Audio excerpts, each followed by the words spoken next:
Let's look at our minor chord forms. Here we have C minor, so look at diagram 2. All we've done is flatted the third of all of those C major forms. So if you look at the first form, you will clearly see that you have a C minor chord, but we're not able to get the E flat because the first string open is E. We can't get any lower than that, right? So that's why I have it plotted out in a higher octave. You can see all of your different inversions all the way across. Now, you've already learned how to approach these arpeggios, these forms across the neck, these one note per string arpeggios. So you want to practice all of your different inversions. I'll just go through these. Here you have the lowest one. There's your second inversion, root position, and then first inversion. That was all the red notes, right? 5-1, flat 3, 5-1. Go up to the next group.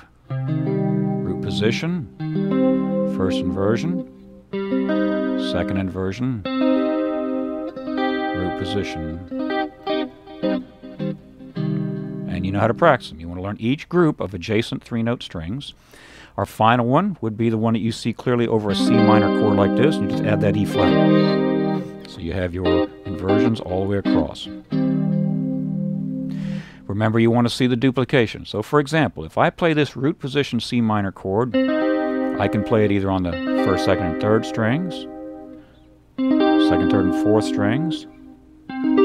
See, I can just go across, and obviously it also is here. All right.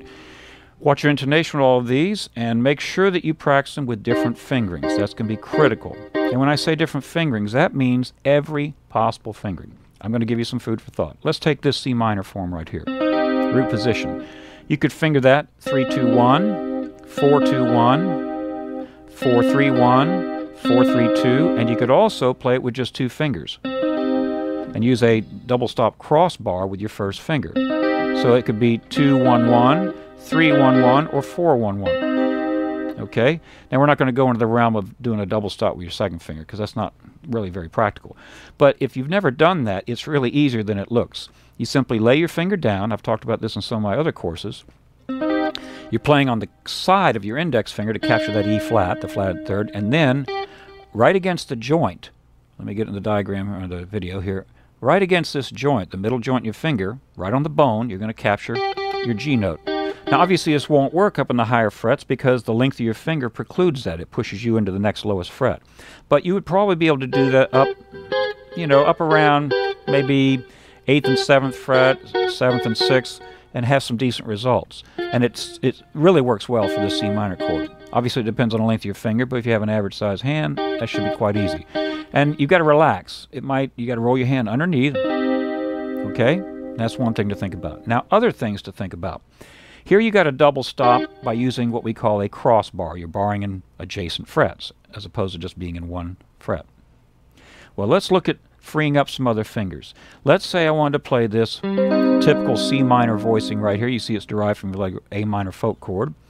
If you look at it and use 3 fingers, you've kind of limited yourself, all right? So you want to go through and practice crossed fingerings, which means you reverse the fingers.